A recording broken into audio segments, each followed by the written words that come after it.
of the Chad Daybell trial, and I am filling in for Nate Eaton as he is out of the office and out of the courtroom this week. We learned a lot today. We heard from a lot of witnesses. I think we heard from 6 witnesses. We heard from retired FBI agent Doug Hart. We heard from Sydney Woodbury Shank, who was JJ's babysitter from Care.com for a few hours. We heard from Wynn Hill, who was the dean of students at BYUI. We heard from Dr. Wilson, who was the principal at Kennedy Elementary School, where JJ attended in Rexburg. We heard from David Warwick, Melanie Gibb's husband, and we heard from Colby Ryan, who was a very interesting witness and probably the biggest witness of the day. I'll go over a little bit about what each of them said.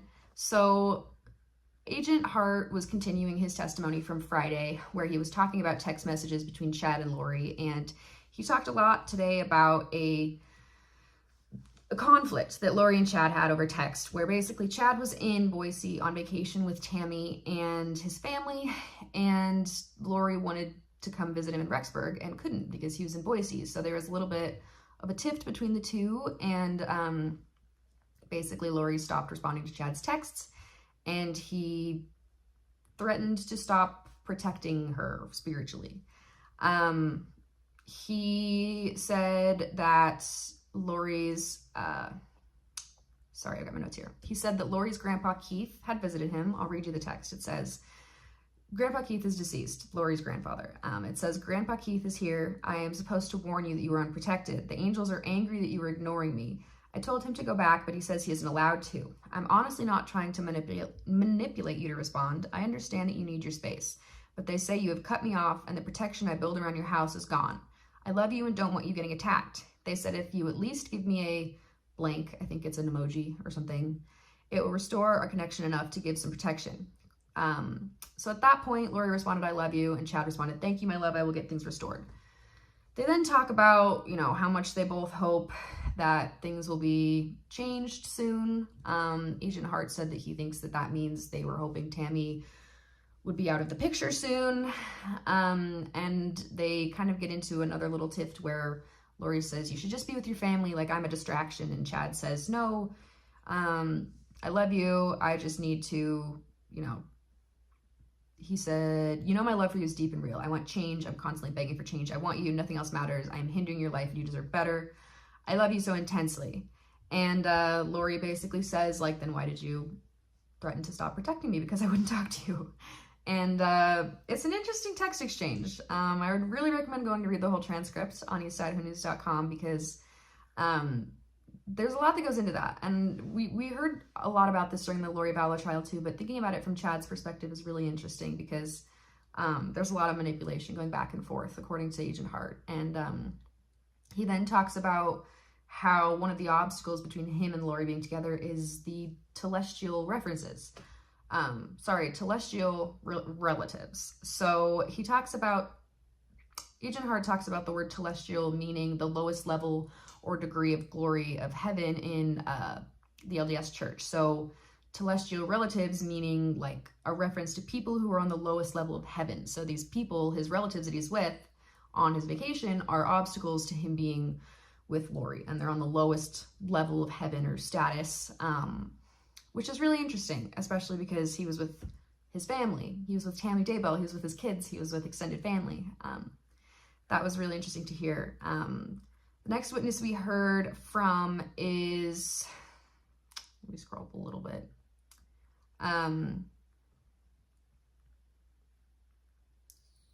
Sydney Woodbury Shank. So Sydney is the Care.com babysitter that watched JJ for a night while Lori and Alex went to pick up a friend from the airport. Shank was asked by attorneys who the friend was, if she ever saw her. She said she did see her when they came home and that she was blonde, but that she never knew her name. She didn't know who she was. Pryor basically insinuated it was Melanie Gibb, but Sydney said she couldn't confirm that. She talked a little bit about how Lori had told her that JJ has autism and that he had difficulty focusing. He had some behavioral difficulties and required extra help. Lori also told her that they had just moved from Rexburg to Arizona after her husband, Charles Vallow, had passed away from a heart attack, something she said JJ was struggling to understand. We now know that wasn't true because he was shot by Alex Cox. And so she kind of goes on saying that Lori never mentioned Tylee's name, but said she had a daughter. She explains that JJ kind of had a meltdown while she was babysitting him. There was some kind of fight with a neighbor kid where he wouldn't share a toy. And so when JJ came home, he threw an ottoman and threw a chair and then went upstairs and broke a mirror. And when Lori got home, Sydney said she thought it was very strange because she was too comforting to him and didn't try to correct his behavior. Sydney said, quote, "To me, throwing chairs and breaking stuff isn't an appropriate behavior. Instead of correcting that, she was just emotionally there for him and being very sweet and kind to him." Pryor asked her if anybody at the house ever used the word zombie to describe JJ, and she said no. And then she was let go from the stand. So it was just a story about JJ being a kid and Lori acting kind of oddly toward JJ's outbursts and not really working to fix the problem, it sounds like. The next witness was Dr. Josh Wilson. Wilson was the principal of Kennedy Elementary School, where JJ attended for about 3 weeks in Rexburg. So Wilson just kind of confirmed that JJ was enrolled at the school in September 2019. He was there for his first day on September 3rd, and that he had learned that his dad had apparently died of a heart attack, that they had just moved to Rexburg from Arizona. But he was only enrolled for 3 weeks. Wilson says they tried to contact Lori to finish some of the enrollment papers, but Lori said that they were moving to Louisiana and he was going to be homeschooled, so they didn't need to do any of that. He says he never heard the name Chad Daybell, never heard anything about him, which is something that Pryor asked almost every witness, especially the ones that weren't immediately connected to him, like somebody like Colby or David. Like every witness, he said, at this point, did you know who Chad Daybell was? At this point, did you know who Chad Daybell was? Kind of trying to bring about when Chad Daybell comes into the story. The next witness is Wynn Hill. He was the dean of students at BYU Idaho in Rexburg. And through him, they confirmed that Tylee was never a student at BYUI. She had never even applied to BYUI. And she never attended college at BYUI, which is another lie from Lori that she was telling people.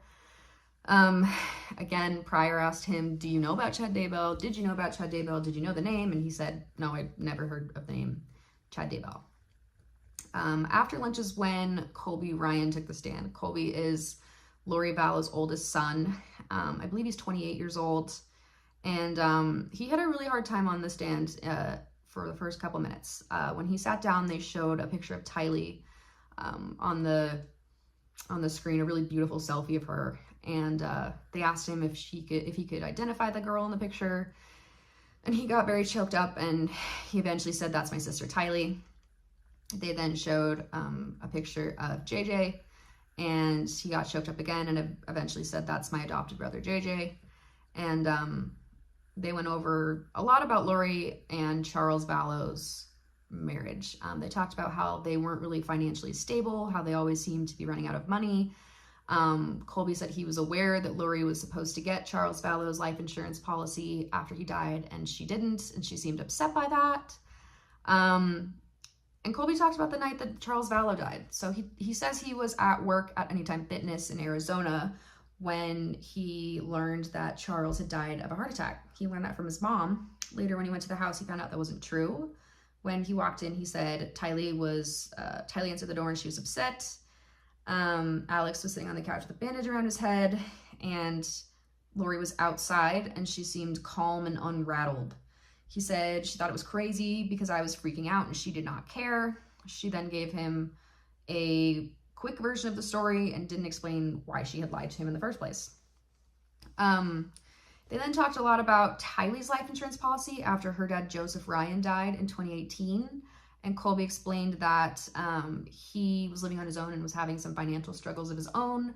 So he would ask his mom, Lori, for money, and Lori would ask Tylee to send Colby money from her Social Security money.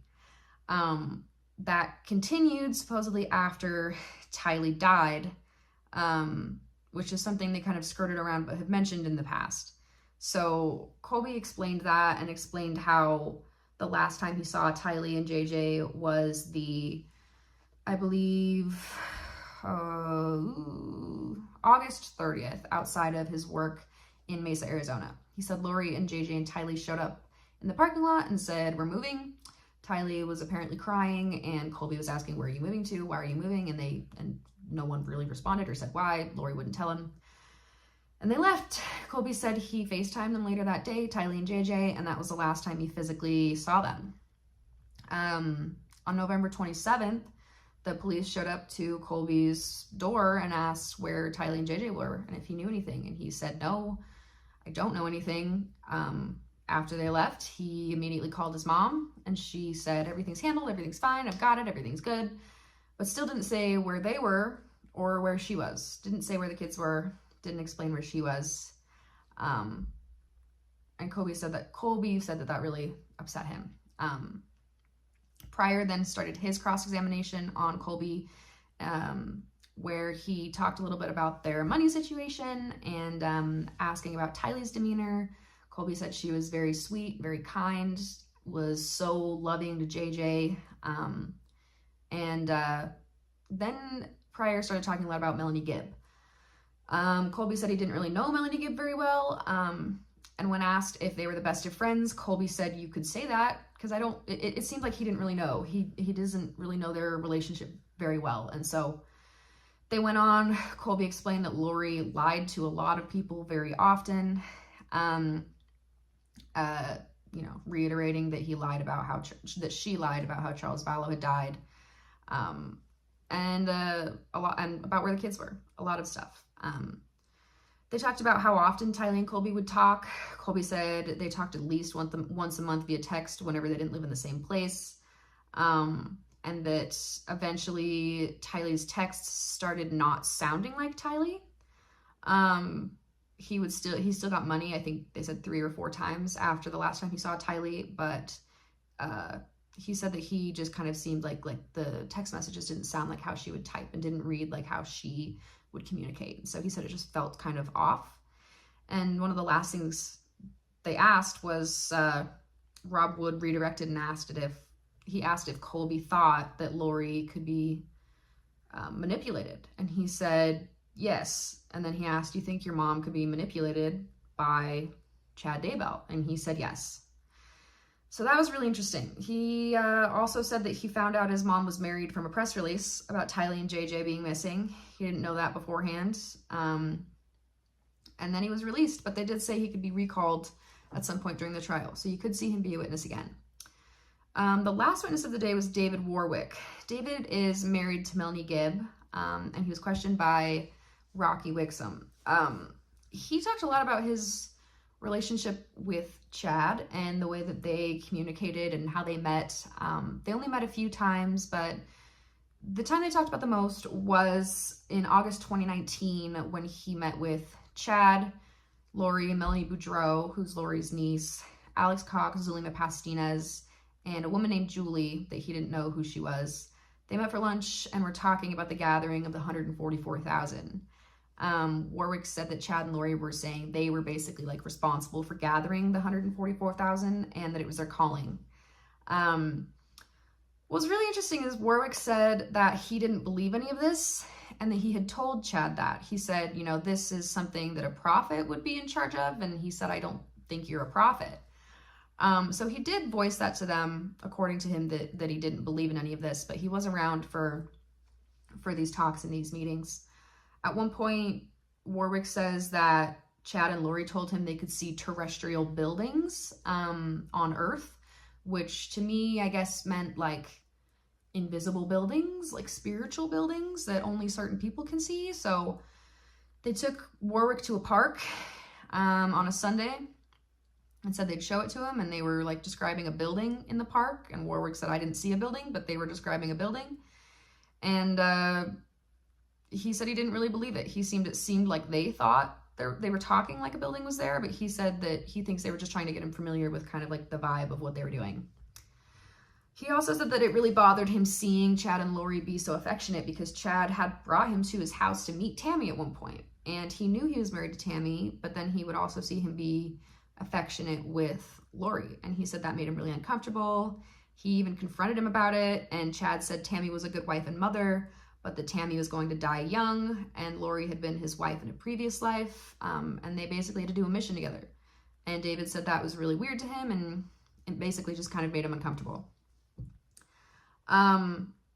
Closer to the end of the day, Warwick talked about when he went to Rexburg to stay with Lori and record a podcast.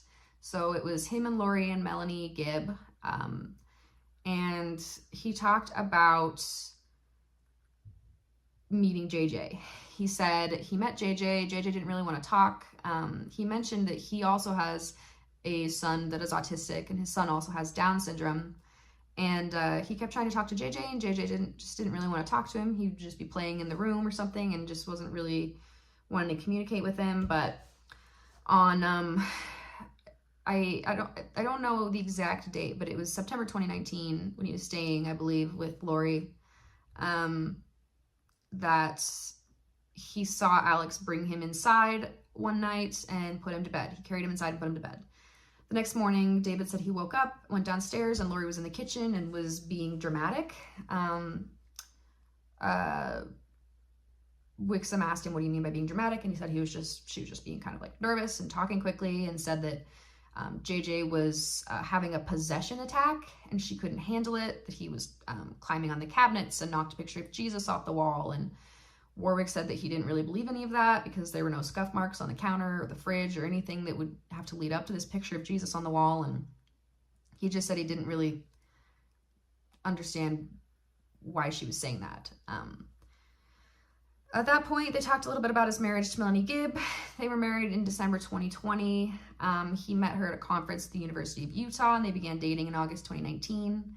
And they kind of just went over Warwick's faith. So Warwick said that he discusses a lot of knowledge about conversion to the church at different fireside chats, at different conferences and stuff, but they talked to him a little bit about visions he has. So he said he has visions of foreign countries invading and different stuff like that. It was not explained super well, but again, a little bit of this was talked about during the Lori Vallow trial, but Pryor asked him about his visions, and there was a lot of objections and a lot of like voice sustaining it and a lot of voice overruling it. And eventually they had a sidebar and came back, and Pryor asked him to talk about his visions. And he said his visions are consistent with the LDS Church. And Pryor said, well, if your visions are consistent with the LDS Church, doesn't that mean Chad Daybell's visions are consistent with the LDS Church? And he said, yes. And at that point, he asked me about portals. He said he didn't know anything about portals. And we decided to end the day. So, not we, the court decided to end the day. So there was a lot of, the really nitty-gritty details today. A lot of really interesting stuff. Thank you for keeping up with me today, and I will be back on Friday. Kalama Hines will be updating tomorrow, and for day 9. Day 9. Thanks so much.